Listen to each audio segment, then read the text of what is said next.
All right, so this session is titled The Origins and Nature of Psychopathy. As we were just discussing, the framing to this, I think, is really, really critical. I look forward to us sharing how we relate to this topic, even just as a beginnings to that. One of the very basic ways that seems to be helpful to think about psychopathy in terms of its functional relation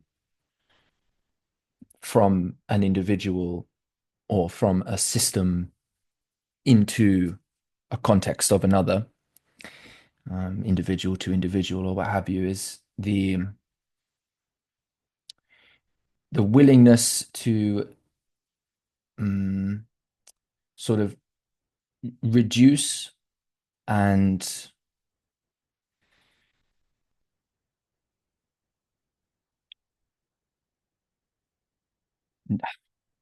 this is what's happening to me. Reduce, narrow both the so Michael Levin has the framing of the cognitive light cone, how much a being is able to perceive as worthy of care. Now the question is, of course, is that already a step too far in terms of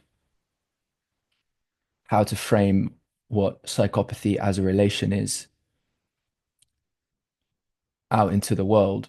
But the sacrifice of the future for the present, sacrifice for the future for short-term gain, more so, is one of the ways that is functionally interesting to think about.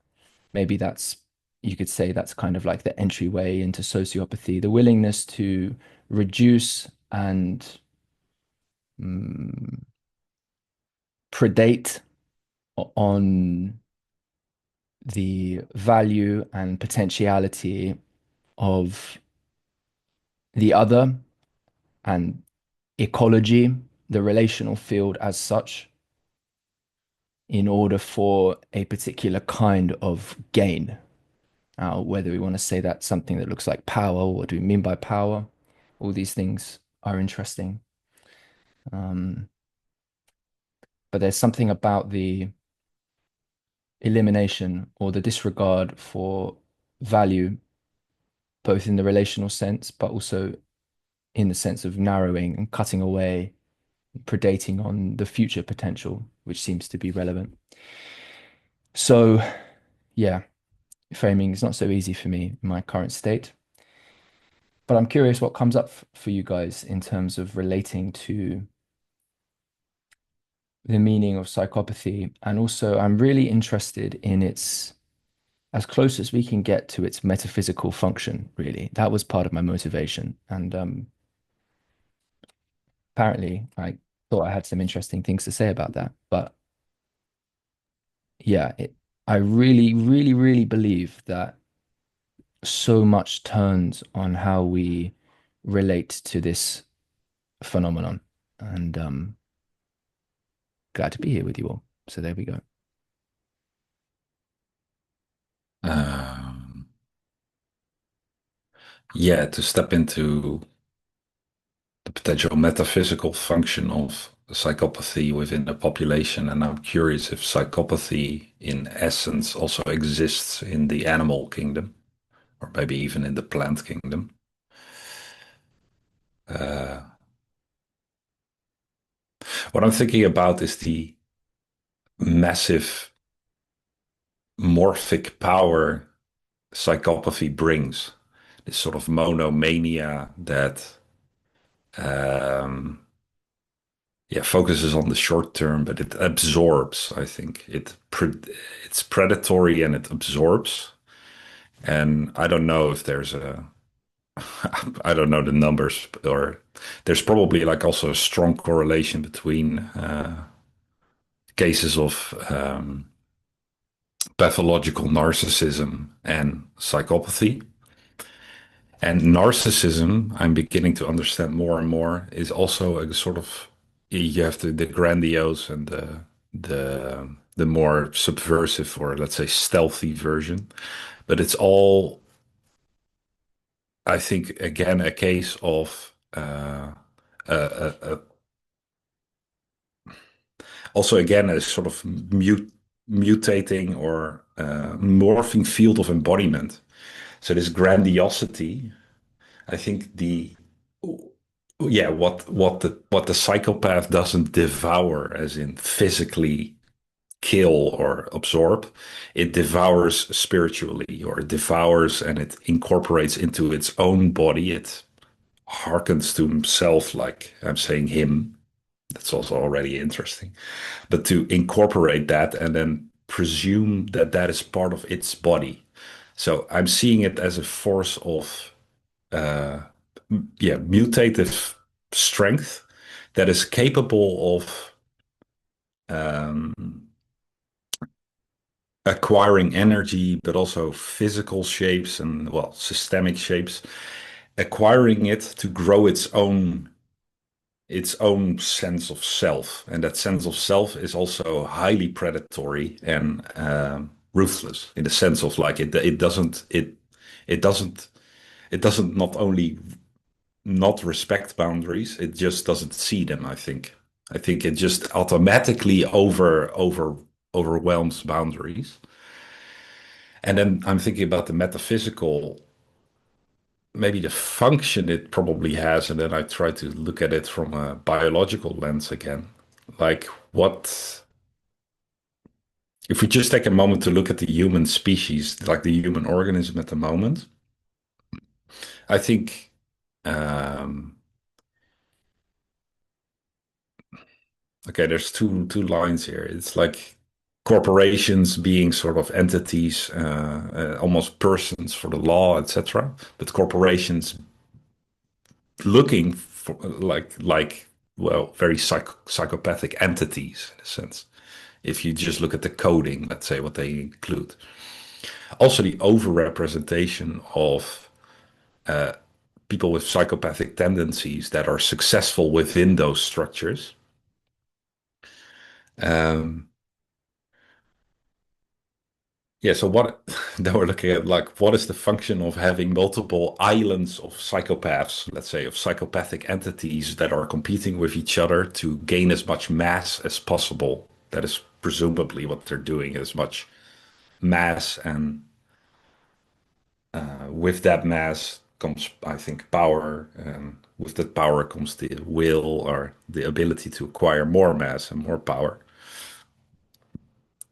And I'm just curious where, um, well, one thing is for sure, it's a highly functional and highly successful growth mechanism, this strategy. over a But certain period of time. exactly, on the Yeah. short term. So I'm curious that, uh, hmm, yeah, what kind of examples are there in, for instance, in the natural world, in the rest of the biological sphere, or maybe in history, where you can have these sort of transitions, where you maybe see the psychopathic launch as a sort of ability to gain altitude, height, and then maybe there is a state of weightlessness, sort of lift off, um, a potential space to be incorporated into something else, into another body. But this is what the psychopath will, of course, this is one of the main things it defends against, being engulfed by anything else. And here I have to think that this is again a sort of pet theory of mine, where I think about the process of endosymbiosis. So um, the emerging of complex life on Earth was most likely the product of a billions of years competition, but interaction is maybe a better word, between microorganisms, where one is engulfing the other. So that our cells, eukaryotic cells, are most likely a combination of like three unicellular organisms. At some point, the engulfing didn't lead to devouring, but led to a form of mutual, let's say, yeah, symbiosis. I'm curious in what kind of process we are in that there might be this continuous butting of heads and this engulfing, which leads to destruction. And I'm thinking about collapse of empire and that kind of stuff. Is there a larger structure that can subsume psychopathy or not? That's, I think, the question I'm going to.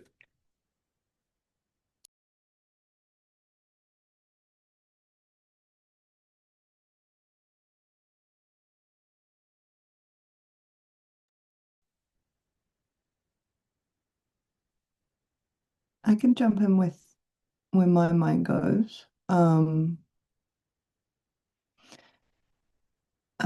Well, I think first and foremost for me, I think about the defense of omnipotence.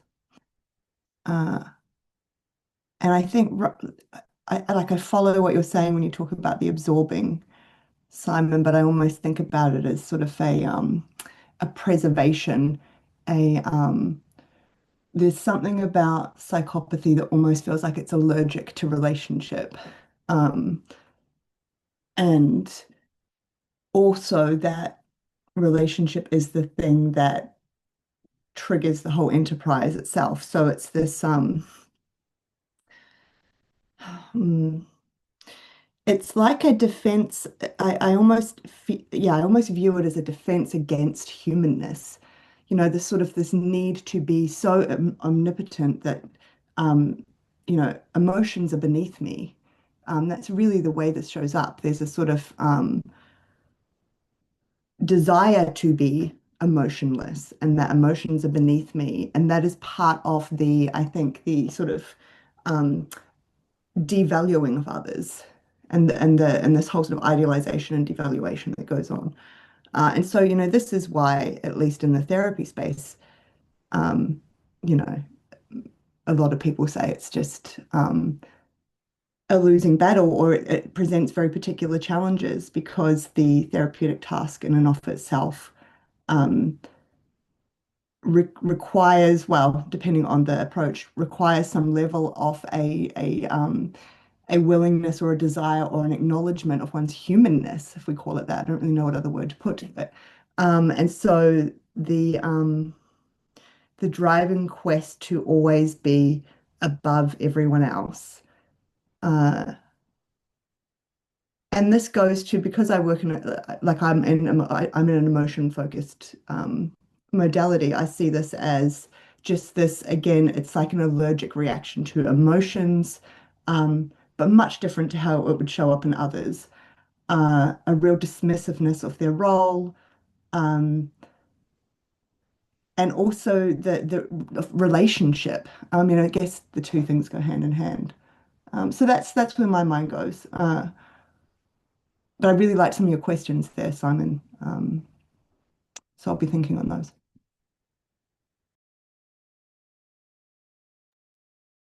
Yeah, Aspasia, that is very, yeah, that's very prescient for me.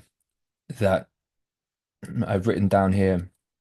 And this is getting closer to some of where my mind was at previously.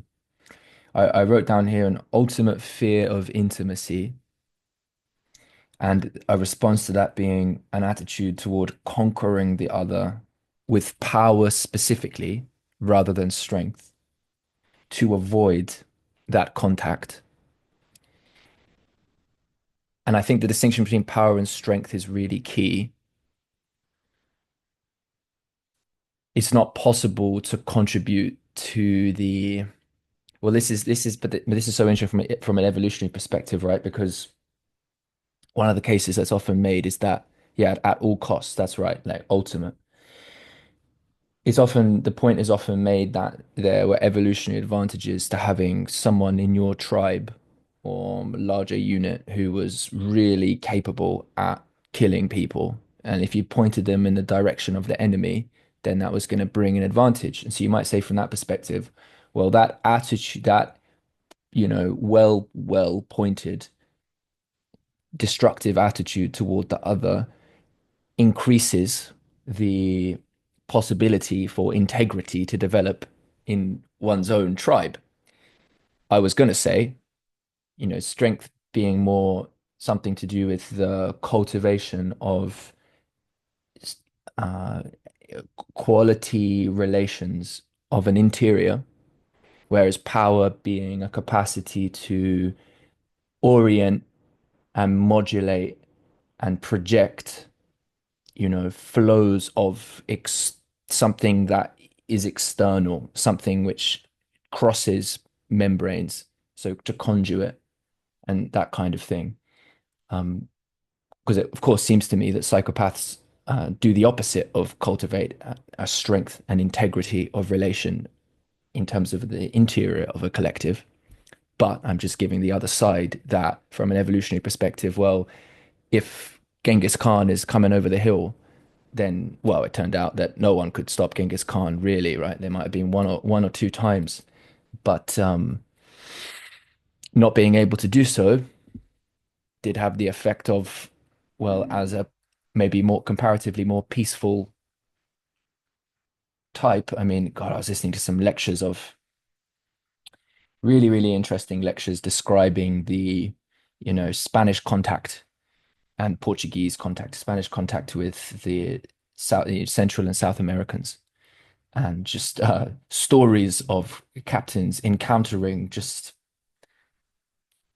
really beautiful cultures and in various ways strategically brutalizing them, absolutely brutalizing them. And in many instances, there was just not even close to the capacity for violence as a powerful force projection because it wasn't developed. And the very attitude toward receiving the other was primed to attempt to cultivate some kind of potential for interior strength or integrity, which, of course, well, that's going to be an issue. So, so yeah, I'll just bring my expression to a close there. But that ultimate fear of intimacy, because what I would love to just keep is like in what, because the question is, how can culture, how can relationships, to what degree are psychopaths born or made? And the very binary of that, putting that into question, but at the same time recognizing, well, maybe there is no place for therapy if the person is in such a place of only wanting to dominate via power to the point where the capacity for meeting in that humanness isn't present. It's kind of like, well, that's the wrong modality to address that kind of factor as culture, right? Um, maybe let's spend some time wanting to be in healthy, healing relationships with people who are actually open to that, which doesn't answer the question of what do you do about it. But nevertheless, we might say, well, as children, we could imagine how being really abused at that level of cultivating intimacy could, in principle, spark into behavior, latent capacities that, orient the individual to, in the way of a profound rejection and fear of that intimacy and a desire out of defense then to seek to conquer the other. But I wouldn't want to stress that too far either. But there's something very brutal about this question because if we're basically saying that the fully fledged psychopath in the power of their pomp, you know, that is something that perhaps, it would be inappropriate to meet that with, let's just say, too much softness. I'll be a little vague about it, but maybe, at some point it's really, um, it's fundamentally about violence. There's no other way. So, but we don't want to get there too quickly. So what is it? Why? So it's part of the session is origins and the origins and nature of psychopathy. I'm wondering like what in there? What is it about us and why, if that's appropriate to say, might we become that which is so like why what is it from the positive affect kind of sense? Like what is being gained? In what way could whether that psychoanalytic kind, the jouissance, or that particular kind of enjoyment of, well, in this case, doesn't have to be this, but the overpowering. What is it that is desirable about that, so that we can actually understand in what way that desire could, in principle, be oriented towards something not so incredibly destructive of other people. Holding open that question seems to be like very, very important. Hmm.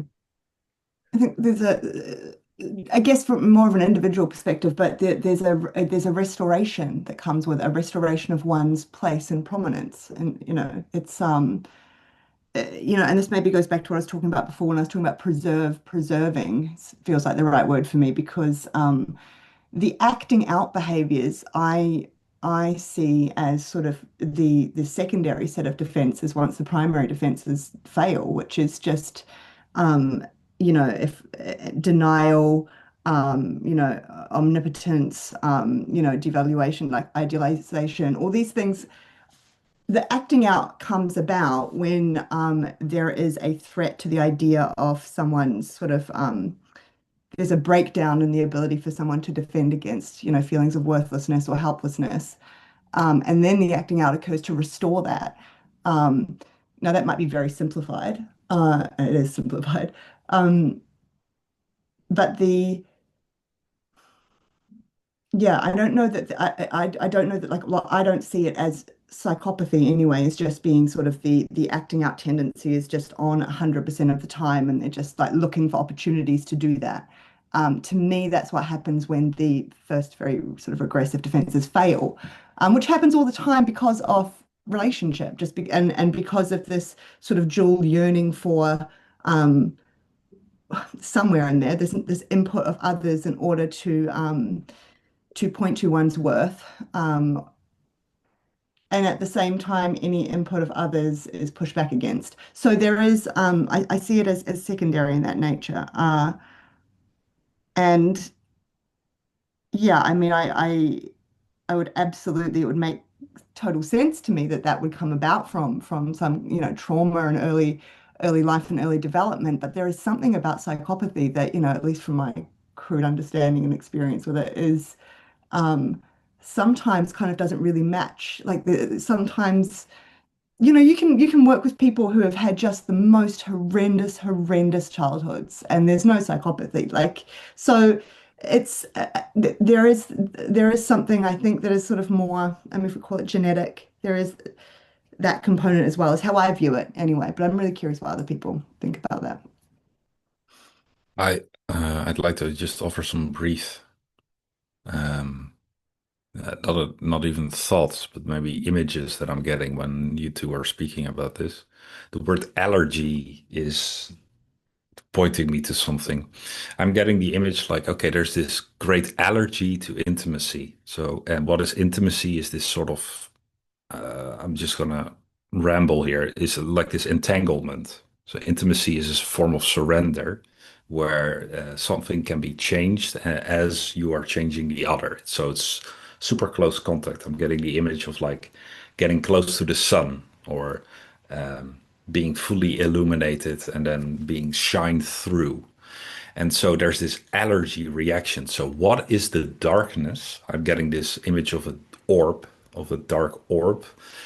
What is the darkness that is encysted or that is made into a cyst that has this callus and this protection around it? What is being carried that is so hostile to this light and that at all costs it cannot enter the light? What is the origin of this darkness? Is this an origin of something earthbound, something that emerges from the earth in experience on the earth, or is this something that emerges cosmically, that comes from a another means of split? And then I'm thinking about is psychopathy, is that in the sort of conditioned in the flesh? Is there a predisposition for psychopathy? But is there also a karmic soul like predisposition to psychopathy? I'm getting the image of almost like moving in with a hand into the collective.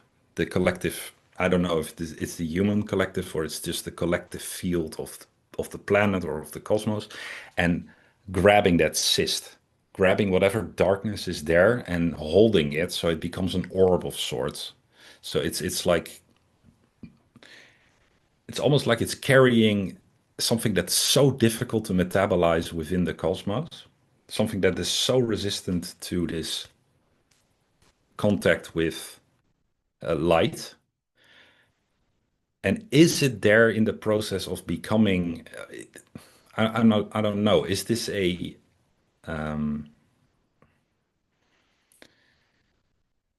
so? Why is it there?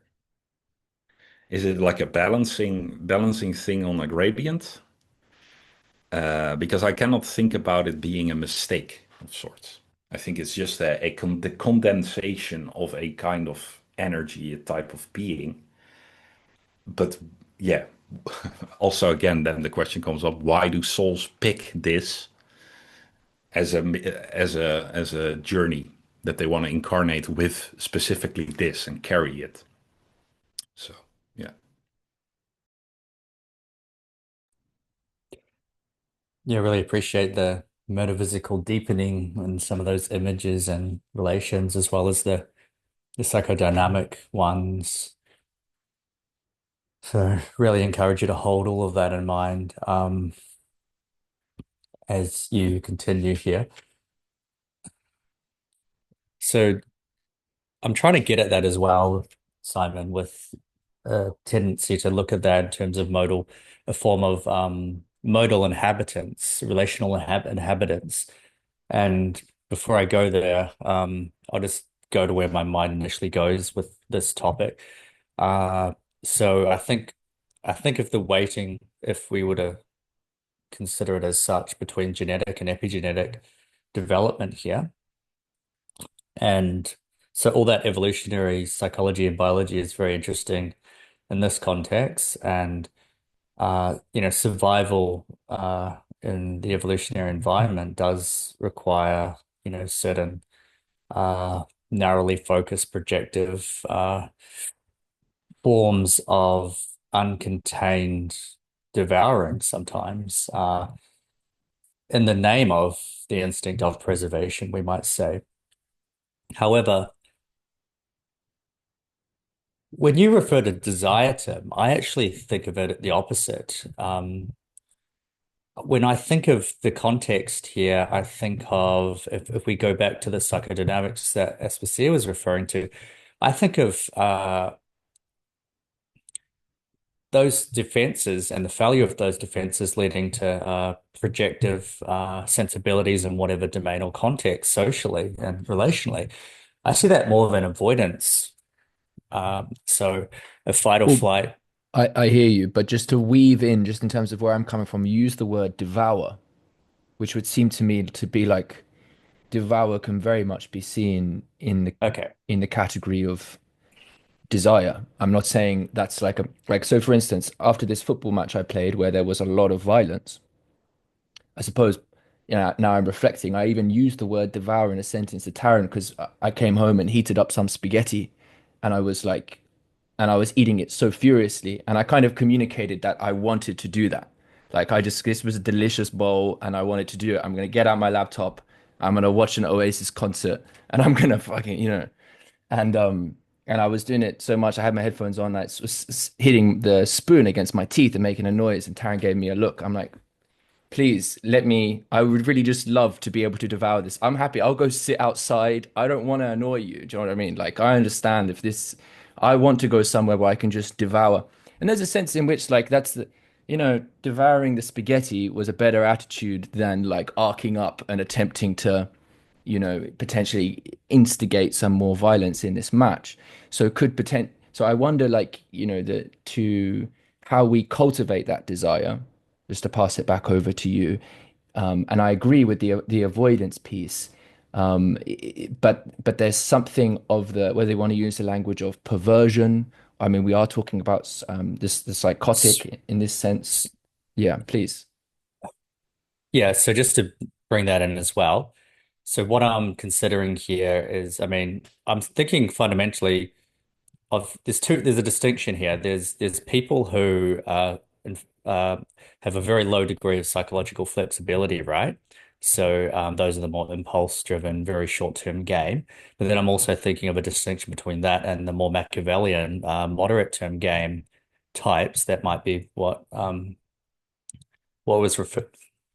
was referred to earlier by Simon at the corporate level, right? And the cultures that play those various game theoretic abstractionist games that, ultimately have devastating impacts that there's insulation from and it's not felt into, obviously, which is a huge, issue when it comes, I think, to the meaning crisis as well, that is uh, there's incentives and all that. So what you referred to, Tim, is also what I think of as a form of self-soothing of the energetic charge that led to that original behavior. It's kind of comes back round, right, in a sense, and it's feeding in itself, right? And so there's a certain impulsiveness to that, primal, more instinctual game, theoretic world phenomenologically that I think you're presencing a bit there. I also see the devouring as a kind of projective identification, circling and cycling complex, right? So, if we think about this in terms of early trauma as well and epigenetics, if your fundamental life-giving relationship was cut off, say, if the mother figure was poorly developed themselves for similar reasons relating to environment and trauma, and just there's a disconnect there. There's massive, there's cortisol, there's all kinds of stuff flooding the developmental nervous system, right? And there's also that incapacity to get a fundamental sense of soothing or comfort in a state of being, right? And the way you're treated in those contexts is often that you're an object as well. You're often an object of threat, right? And so you're treated like an object, and the context of threat yourself is part of what's going on. And there's a fundamental lack of capacity to self-soothe in this developmental context, right? And so the projection of and the need to have power over the source of soothing, right? And how that defines in power and control games, right, is this projective obsession sometimes, and that can be scaled in various ways, I think, depending on the level of socioeconomic growth or feedback that is consolidating the game theoretic orientation. Um, but I think there's a lot to this. But that whole mode of operating to me is very much an inability to connect and integrate a sense of self from a fundamental place in which existence is worthwhile without overcompensating in a way that excludes the other, because the other doesn't even have an existence because you as a baby didn't have an existence or an infant didn't have an existence, right? And so, how can you attribute life to the other that you're gaming to self-soothe and overcompensate if you yourself have never experienced what it's like to be considered something of worth?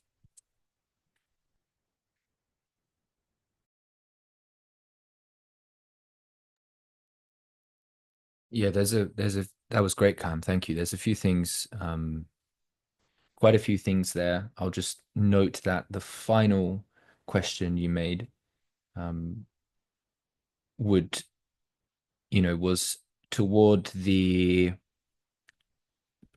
track of thinking we presenced as one particular kind of option, in which that would be the nurture component or the epigenetic component. And but then obviously Aspasia is also noted, and I think that's very, very true. Same thing when it comes to various kind of violent offenders and sexual offenders and different things, is that of course so many people have been abused, and yet not everybody becomes a psychopath. And so, you know, now, okay, you might say, well, maybe there was someone that they did receive some love or valuation in the family, or what have you. Um, and so it remains a very relevant point. I'd love to ask Tom, where you're sort of at with this and what you're hearing, just to bring you in. Yeah, thanks, Tim.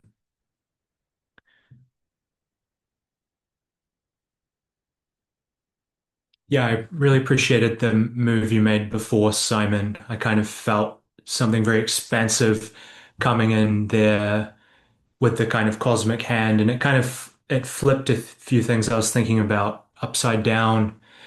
I would say I don't have a strong, I don't have a tight clinical definition of psychopathy. I kind of have all these associations in my mind around it.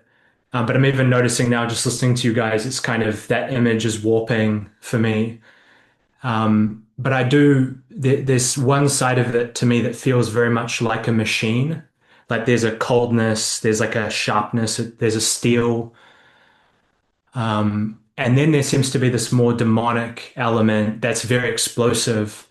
And actually, I find it hard to reconcile those two in some way. And as I was listening to you guys, I was trying to put those two together and even like empathize with the interior state that would lead to that kind of like those qualities coexisting. And I really like this callus. Like it feels like there has to be some massive compression occurring on some level, but then some equal force that's like also waiting for the moment where it comes kind of flying out.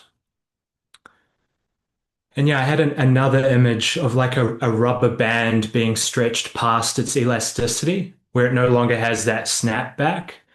And in a way, you kind of get more degrees of freedom once you do that, but you also lose something integral to the rubber band itself. And then just like the image of a child, even like I've seen people talking online that I've kind of felt a sociopathic kind of energy coming from. And when I like look into their eyes, at least this is how I'm imagining it now, it's like the child is missing, or maybe the innocence was lost somehow and has been like locked away. And so yeah, those are just some kind of floating associations, but I'm curious about the deeper metaphysical side to this. And actually maybe just one final thing. I feel torn between trying to make a kind of adaptive or functional home for psychopathy in the ecology versus just kind of like looking at it more as a distortion or some kind of mutation that is now like it emerged and now it's a problem, but it wasn't necessarily intended. And so I think that's an interesting tension there as well. I just want to spark a little bit of imagery of what Tom just said. The steel machine and the outburst of the demonic. I'm getting an image of this highly compressed core of, I'm thinking like magma or, yeah, this sort of very, very primal energy that is then heavily contained by this steel-mindedness, this almost like atom wide cutting, like a super thin, but it's latticed around, and whenever it isn't able to, because what psychopaths do is they mimic intimacy, and they do that by being so good at this steel-minded observation of what normal people do, is they become like a simulacrum of intimacy. And the higher their intelligence or the better their steel-mindedness, the more they can sort of crawl in between the spaces. They crawl everywhere in between, but it's all hard corners. And when the structure of hard corners comes under too much pressure, it snaps. And when it snaps back to the core. And from the core erupts this anger, all this pressure that was behind it, because it's trying to achieve. I feel like at some part of it, it's trying to make contact, but it just doesn't know how. So it is doing a simulacrum of intimacy at its best, but it just doesn't feel that. So that's the image I'm getting. Yeah, so just working with that, the way that that would track with some of my thinking and attempt to empathize and perceive with the effort to relate in some form with the other, if we just speak about it before we put too much valuation with it. The the perspective that I would uh, propose would be one in which that machinic, which we could also see as a certain kind of approach to the other in terms of the complicated rather than the complex, that hard corners element coming in there quite nicely, is it the effort to connect would still seem to me to be from a place that is actually wanting to contain the other within the image of what is, um, let's say, the fundamental desire, which is, I think, ultimately, which the psychopath is ultimately alienated from. In a sense, the desire is in control of them to the they can't mediate it because that would mean to really relate and open up to another. And there's massive fear of that. Their experience could be one in which, um, nevertheless, a profound charge that um, the the greatest ecstasis of their own movement could be felt to be profoundly intimate, but it's an intimacy of it's like like it's on the one hand the desire to dominate and control and to fit within the self image. Again, that self image is one in which there's a forever kind of alienation from. So it's kind of a classic sense of wanting to fill a hole that can never be filled, except rather than mediate that relationship to lack with another in which there can be, it feels like without empathy, then that it's just so profoundly isolating. So like the fear of the void and kind of Tom's image you mentioned, like the is it an aberration? You didn't use the word aberration, but they're like, oh, well, maybe this came about somewhere in the evolutionary course of things, and perhaps it's contingent and like not necessary. But nevertheless, like the almost like the glitch of it is it's like it's so deep in there. The thing I'm trying to say that I'm not quite adding the piece I want to add in, although there's still a few pieces there. It's that um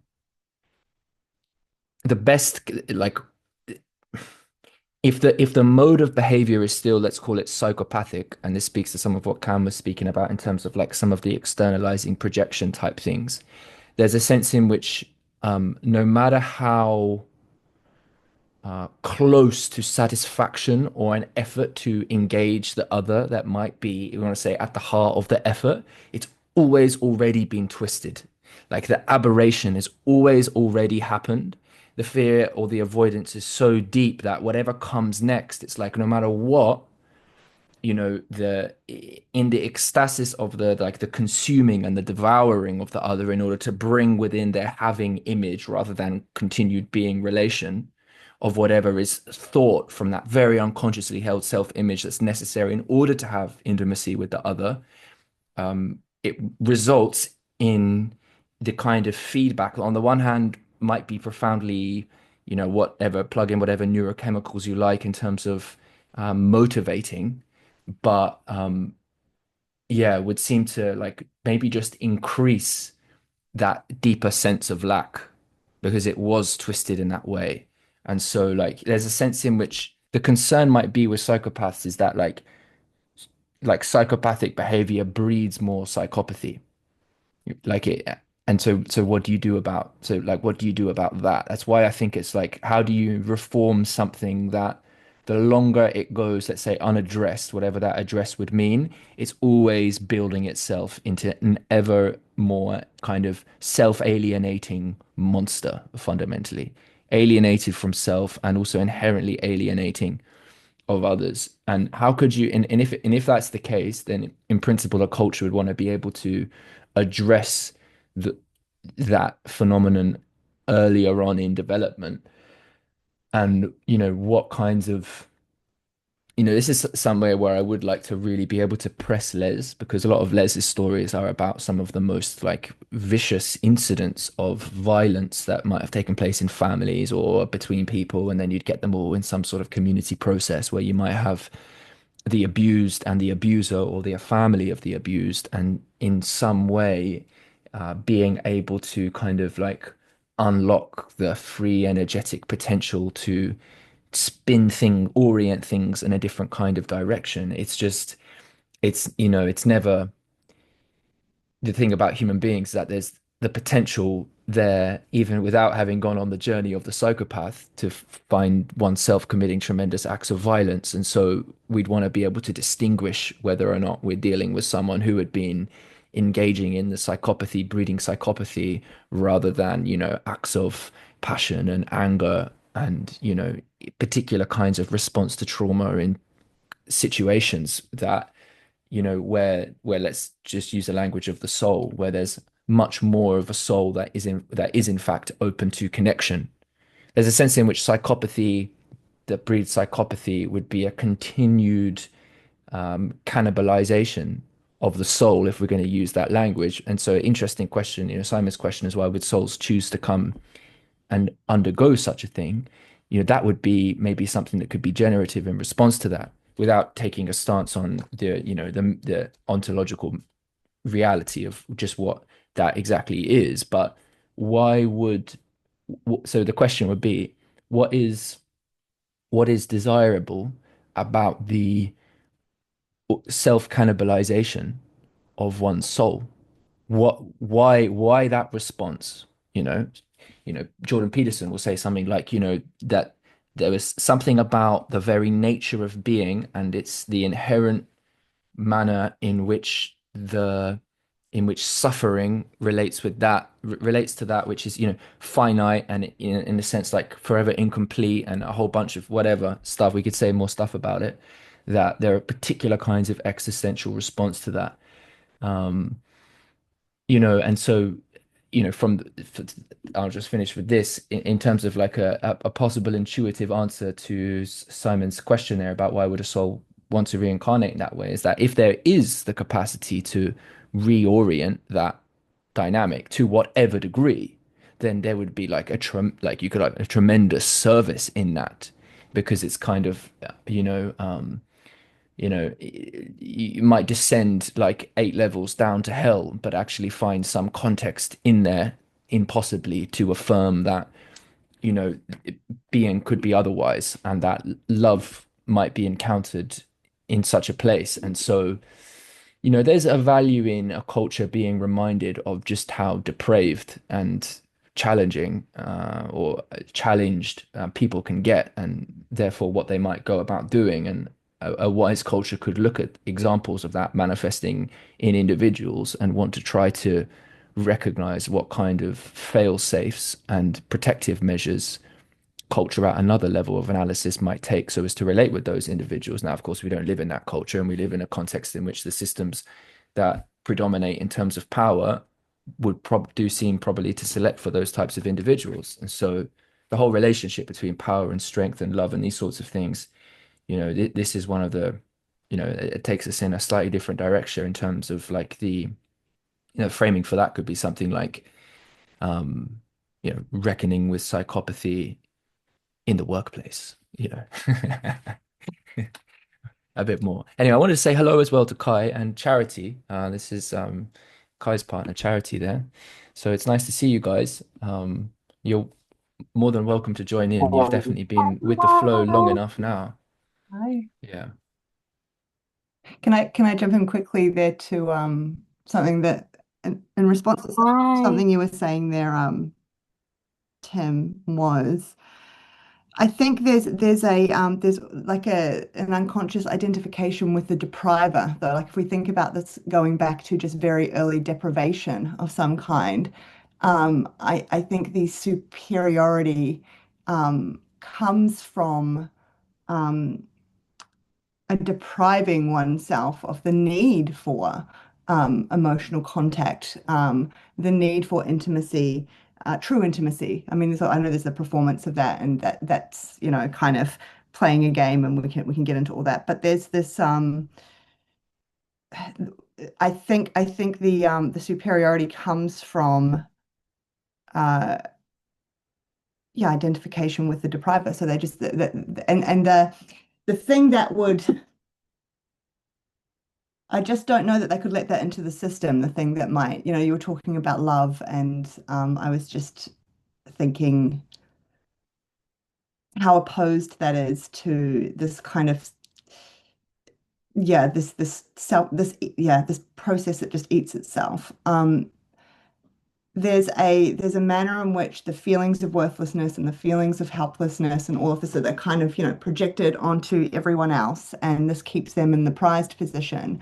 Um, and I mean, the only way I can really make sense of it is it just must speak to some particularity of a kind of deprivation that was, I guess, very young, so terrorizing in some respect. I don't know. And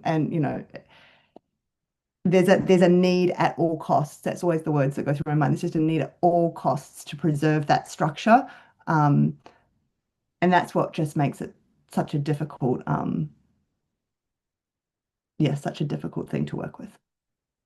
Yeah, beautifully said. I just want to say, so one image is coming through to me. So I suffered from, I suppose that language is appropriate, night terrors when I was a kid. Don't know how young, maybe beginning at 3, maybe a bit younger. I do remember not having much access to language at the time, a bit, but certainly not a great amount. And then they continued for a little while. Um, One of the types, and two I can remember, one was being stalked by a massive black cat, the size bigger than a panther, and the other was I was in the trenches in World War One. Not that I knew it to be World War One, and and the experience was just of being bombarded again and again, shelled again and again, and just absolute like just a continued wave of like total terror. And and I remember my parents coming into me extreme with so much love. And so there's part of me that's even I'm still experiencing this terror, there's just that little bit coming through, the wave of terror, but then just that before the next wave, bit of love, bit of like yeah, bit of and then I would go. So we can think what it would be like to be in the waves of absolute terror. And then what happens? Something, and let's call that a dream state, a fantasy, even if it is, let's perpetuate it by the other to some degree. But then there's something which comes through, which appears, it's an aberration to the fantasy. In this case, my parents, there's something real coming through. It's not that. And then what does that do? Does that, you know, does it show cruelty to the terror? If you encounter someone who's experiencing terror and you try to make it worse, like what then? Like is like something like that would seem to me to I could imagine being broken in such a way. I could imagine facing the very worst and then all of a sudden have something which I then projected on a little bit of possibility of care that then twisted the knife in deeper. That I could, wonder, yeah, like I wonder if the womb was the site of terror. I mean, I literally wrote down perinatal trauma mm, in my, and I wrote down next to it psychopathic culture, that this structure is left hemispherical and it objectifies everything. And it approaches everything like it's a code that needs to be unraveled or needs to be captured, objectified, so it can be understood and manipulated. In my I don't want to digress too much, but in my personal process, also with the shamanic training, I've had quite strong regression towards suffocation in the womb with the umbilical cord around the throat. And just the very strong death terror that comes from that. So being in the womb and smothered by the thing that loves you and that nourishes you, but then withholds it and kills you, that I think instills this sense of, oh, I'm actually in hell and I'm actually here to fight because it's just me. It's just me here. And then an awareness comes to always be hyper vigilant, aware of what is the surroundings, what is happening, trying to make sense of things for survival's sake. The image that was coming to me from what Tim was sharing is, and this is, I think, the metaphysical function of this, is souls plunge into the earth, let's say into heavy energy. They gather around them these shadows, the shadows being ancestral pains, ancestral depths, karmic pain. So everything's happening at the same time, right? So past, present, future. In this sense, we have multiple incarnations spread across different moments on Earth. Those are all outside of the grace of God, let's say, the ones that are deeply in hell. And when we incarnate, we attract all those programs, all those versions, and we carry them with us. And as we walk here on the earth and we continuously get shown the opposite, that we might be shown intimacy, then that chafes on the outside of that cyst that you've become. So it is trying to break down from the outside in order to get to the core and illuminate the core. And the core is, I think, a complete feeling of void and of being separated from God and from love. And that's the feeling I'm getting, and it's also sort of a personal journey in that regard. But I think that the main thing that I struggle with, because if we describe psychopathy as we've been describing it, I just see it as the cultural imprint, really, just living in how we interact with anything non-human is on scale is psychopathic as hell. And how we interact on scale with other humans is also psychopathic as hell. And I really want to use specifically those words, yeah, as hell. And so it's a I don't know. Yeah, I get this sense of slamming down into the earth, acquiring a lot of weight, and then swimming to the surface.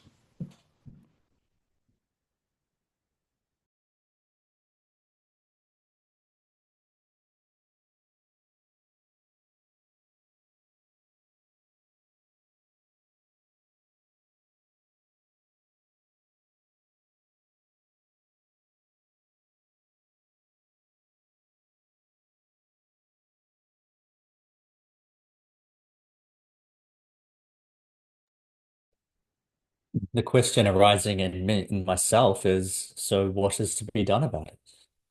You know, I think that sets quite a lot of context with all your contributions, with especially with that very metaphysical context that Simon is able to explore there.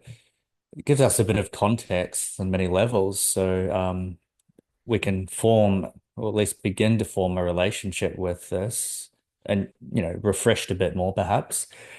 And so, what then are the patterns that we can identify, and how do we, as communities, make decisions around what to do?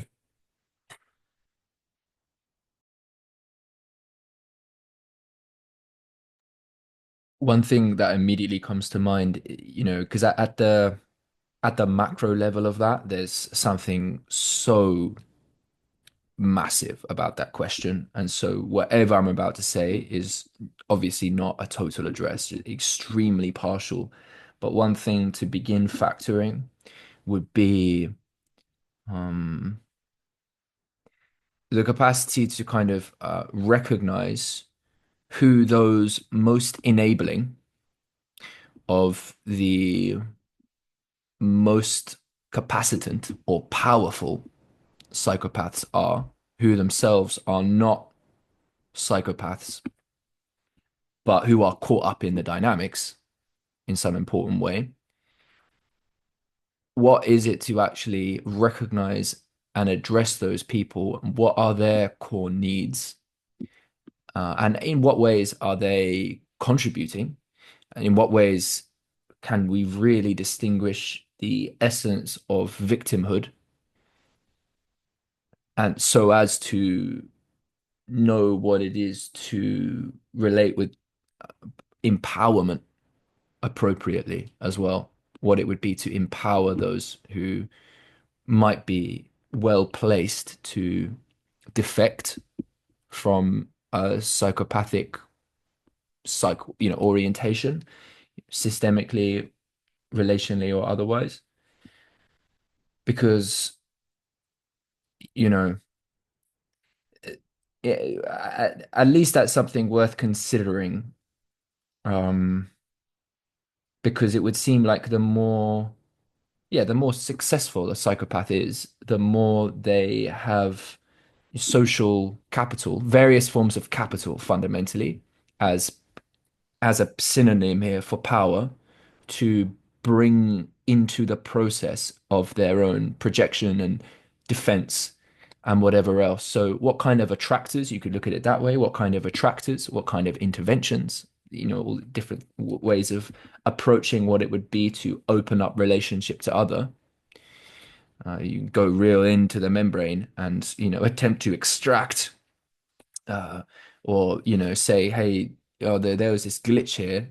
You want to leave the matrix type thing, or maybe step back and create the kind of attractor that can present dynamics which in some important way are healthier, but also offering a kind of invitation to whether participate, or maybe some people it's enough to just inspire. So I'll stop there, but that would seem to be like practically a good initial way to carve out some of the problem space.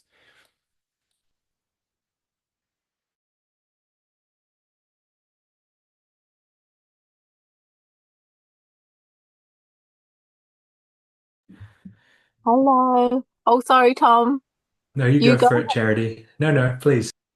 Okay. Something that came to mind was this when we talk about psychopathy as coming from trauma. I think there's definitely a lot of association there, but I remember listening to this woman talking about her son who had I can't remember what it's called. Whatever children get diagnosed with, because you can't diagnose a child with psychopathy. But I can't remember what the diagnosis is. And she was just talking about how this narrative of uh, psychopathy arising from trauma was really difficult for her because her and her husband had really tried very hard to provide a really loving environment for their child, and they had other children who were really well adapted.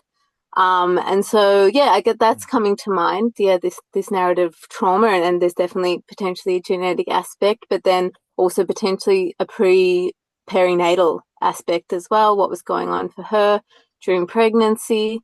But then the other thing that's coming up is Simon brought up, like, we live in quite a psychopathic culture, and psychopathy is kind of endorsed and celebrated in so many ways, but we don't identify it as psychopathy.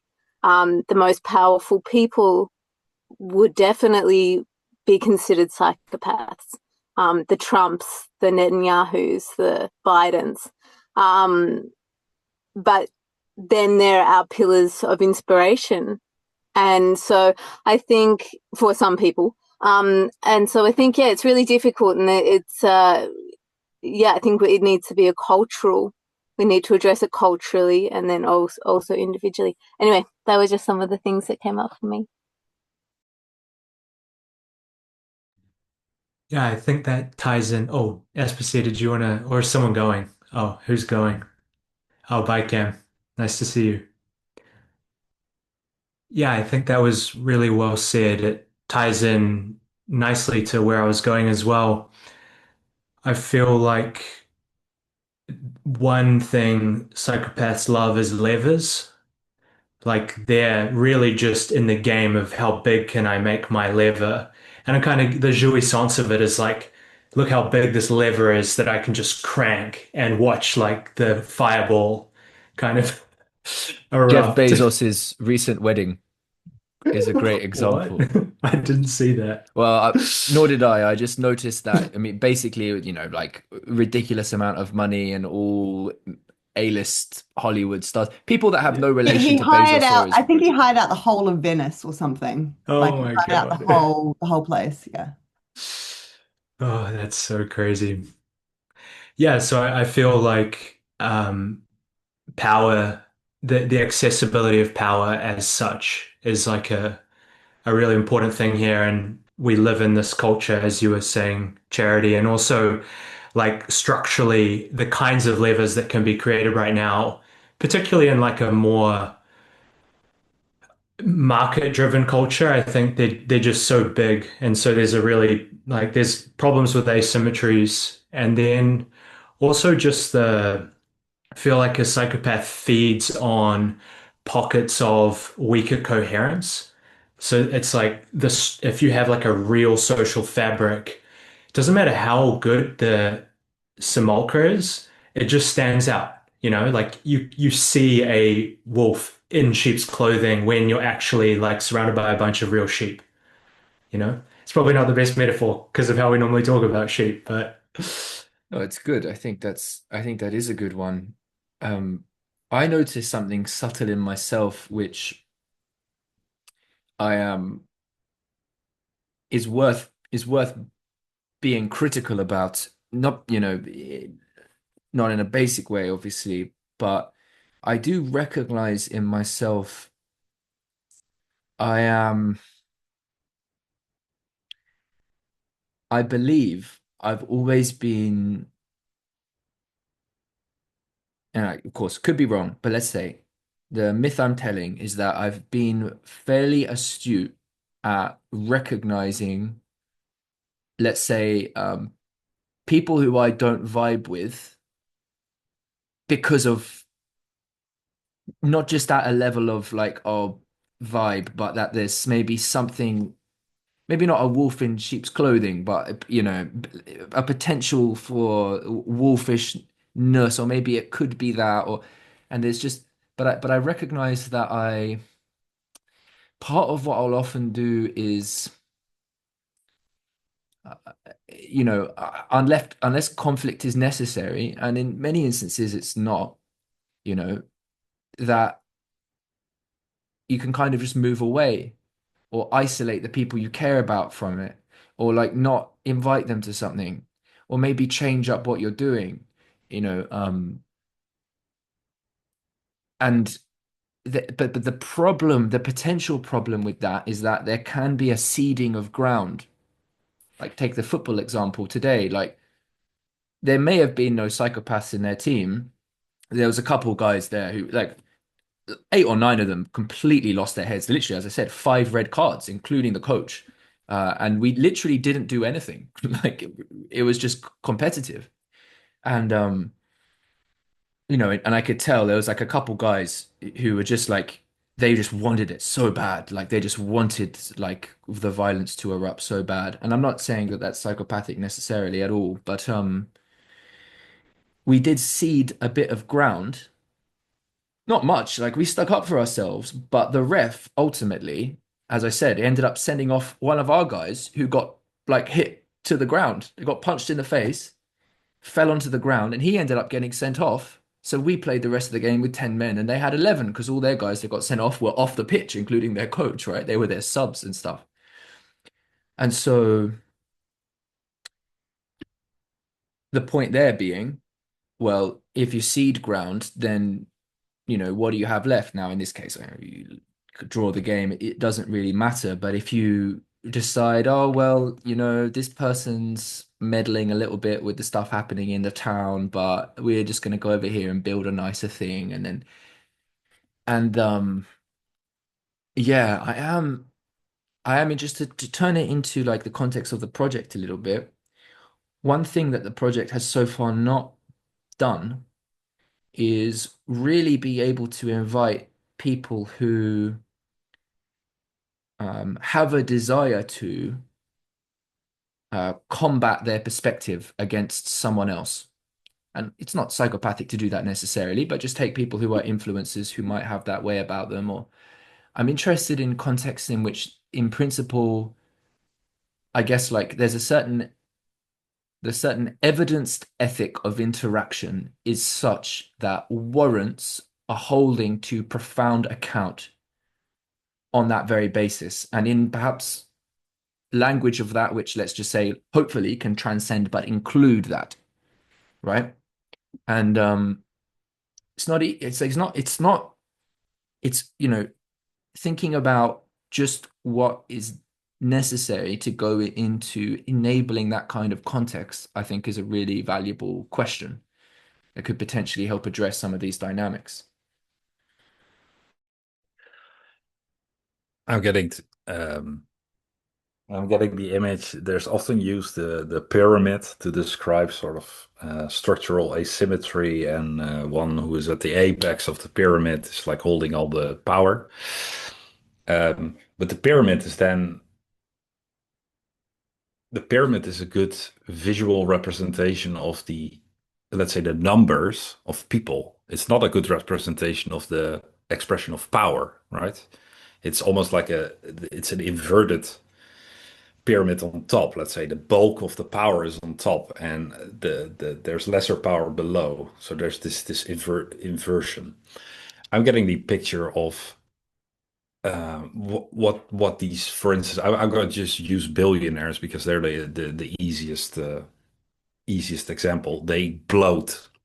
It's like this constant bloating. It's like an empty center, but it's they're expanding and expanding and expanding.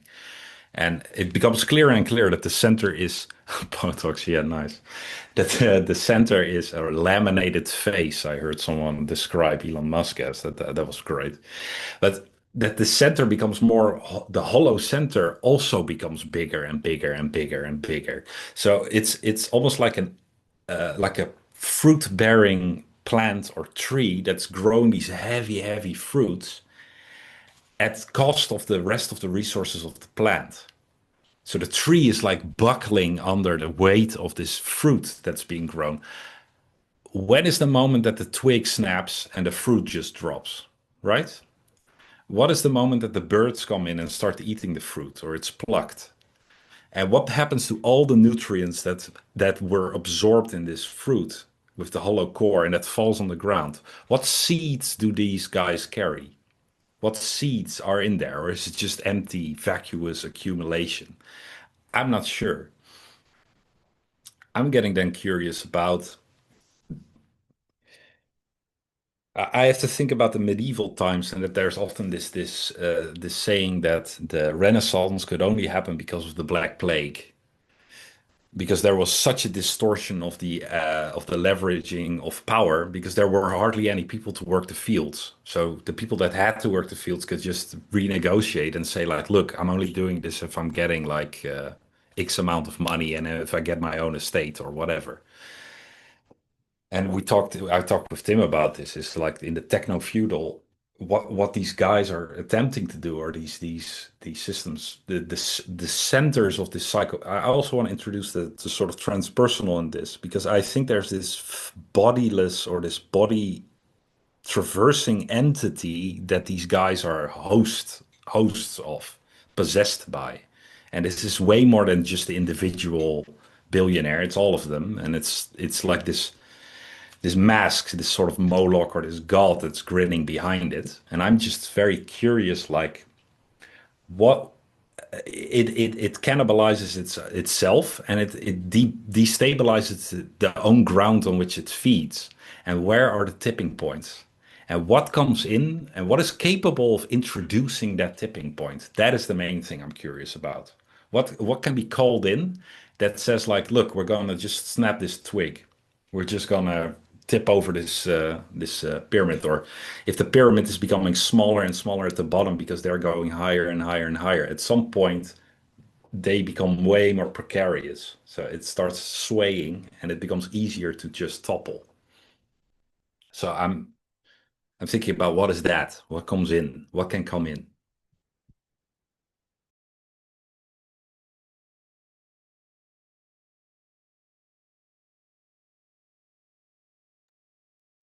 Yeah, that's an interesting. I would say it's quite a distinct line of possible response to the situation than the one I gave. Not that it's not interesting. Um, it feels quite distinct because there's something about it which would seem to, well, actually, they could be linked in this way. Um, but tipping points and the possibility for kind of escalation and a radical reorientation, reinverting the pyramid again. One of the places I feel quite cynical about that is because uh, it seems to me that the present systems are so thoroughly alienating us already that the functional capacities to organize intelligently, given a too quick escalation or revolution, are quite massive. And so, maybe that's how it will go. I'm not saying there's nothing worth exploring there. The alternative potential could look like, I mean, it, a lot of history seems to be, and still today, kind of like intra-elite conflict. And so, are there elites that could more feasibly want to support larger geopolitical blocks? Basically, in what way can politics potentially actually serve the regulation of the kind of, yeah, blocks of sociality that can actually recultivate connection and relation and functional capacity? And so for me, the questions are like, in terms of the techno-feudal, how do we resist the alienating aspects of it? The concern is that we have so much reculturation to do. That's the concern, is that we've been maybe have been too alienated to have, for it not to just be so catastrophic if there were such tipping points as to, the concern would be a regression fundamentally, rather than an evolution. But I'm not saying there's nothing interesting there to that. Certainly an interesting question, like what could some of those, tipping points and fruits be? Um, you could apply that kind of thinking to just more local contexts of relating with potential, I suppose. Yeah, and I wasn't also necessarily thinking of a revolution or that there's a tipping point that's informed by the populace. I was more thinking about just what kind of, let's say, larger forces than that. I was just evoking this transpersonal, yeah, Molochian kind of entity that is just sitting on top of everything and just, yeah, just accumulating. But at the same time, it's rotting. And I'm also getting the picture of rot. What does a culture, what does a slow collapse look like in the techno-feudal, where every time a big one topples, there's a set of grubs that goes to accumulate that mass and then just become their own little, is that, yeah, it's quite a bleak image, but I'm getting like the picture of like what is that autocatalytic? What does autocatalytic rot look like in the absence of anything else that can metabolize whatever this shit is? Auto-cannibalistic to auto-catalytic. So we've reached the hour mark here, and we did schedule this session to finish around this time. Would love to just offer space for, Aspasia and Tom, if you'd like to share anything in closing. I know it's getting late for you, Tom, and Aspasia, your kids and husband might be arriving home, so it'd be nice to draw this to a close together.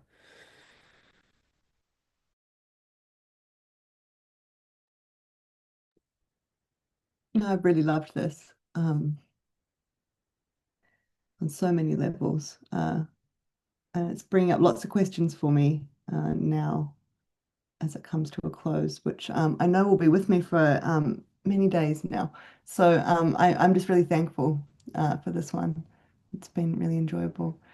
I think the only thing I have to offer in closing was just Simon, when you were talking about that idea of the sort of the expanding and what is it that's in there? And what came to my mind was what's in there is just a very, very, very tiny, tiny little human seed. I don't know, that just came to my mind. That's all that's in this reaction to it. Like almost I can't get away from it fast enough. And a desperate need to get away from it. Um, and there's just such a sort of a painful tragedy to that as I think about that image. And what can be done about it, I have absolutely nothing to add to that at this point. Uh, yeah, I think there's a lot of wrestling back and forth, even, just in clinical context of even trying to understand what psychopathy is and, in their terms and yeah, there's pretty clear signs from very, very young. I mean, some people say even in babies you can start to see signs um, of this. And so, the question becomes how much, if anything, is there that we can do in response? Um, and I was also, when you were talking earlier, Tim, about the sort of, if you notice it in someone, you can just sort of move away, make sure the people you care about move away, don't have anything to do with that person. And this idea of like shuffling these people around, the problem doesn't go away. And yeah, nothing that meaningful to add in that No, context. it But is meaningful. You just end up shuffling them towards someone who either cannot recognize them as such or might be weaker. yeah, That's, yeah, if everybody does that, that is literally the only thing that can happen. yeah. Unless there's such a degree of coherence Mhm. or not in a society that there's a very large gap between tribes, and obviously we don't live in such a context. There's always, you can always defect in from one context and go to another. It's a pretty devastating situation though. Like I do know of a family that it's pretty clear in adulthood that their son is a major psychopath. And it's a pretty large extended family. So just sort of like interacting with the different people in that family as they come to that realization and just it's just been fascinating. And what is one supposed Oh God, to do? that's so visceral.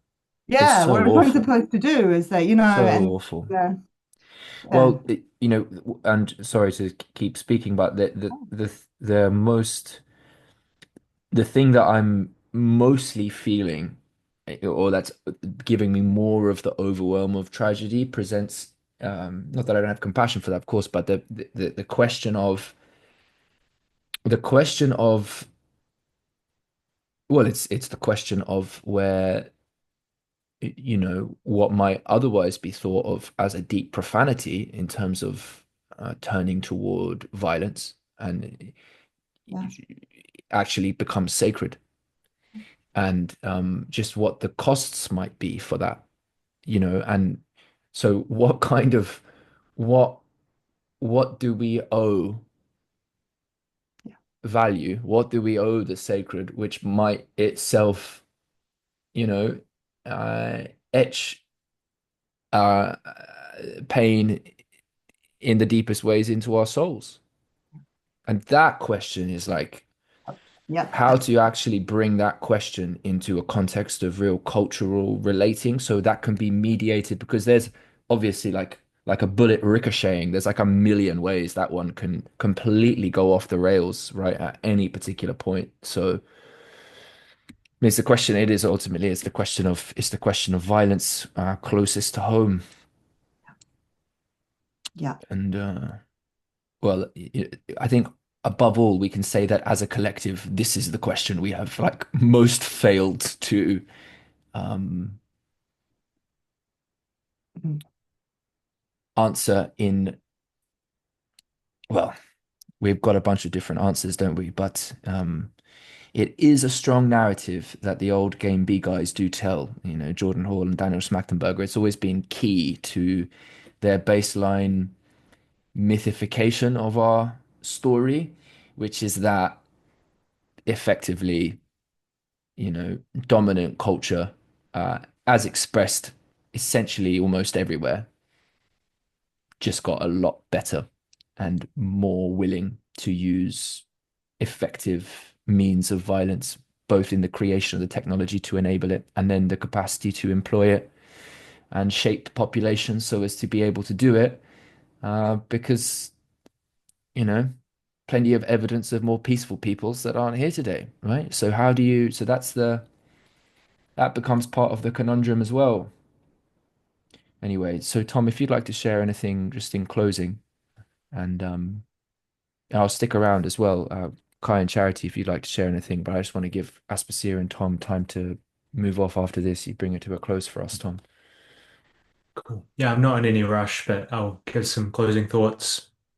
I really enjoyed this as well. I found a lot of the imagery was affecting me in meaningful ways. Just at the end there, the final thing that came to me was, I'm sure some of you have seen Spirited Away, the movie. Yeah, I think his name's No Face. Yeah, and just that like giving him the food and then he spits out the gold. But what I love about I guess it's about the East, maybe, if I want to go broad enough, is just their different mythological landscape. Like I wonder how much of the psychopath is actually a Western creation. Of course, it's not purely, but there does seem to be different ways of handling and transmuting those energies in different cultures. And I do feel like in some fundamental way, we are feeding, like we are complicit in the creation. So yeah, that's an interesting little bit of self-reflection for this part of the world. And a good place to bring it to a close. Yeah, thank you, everybody.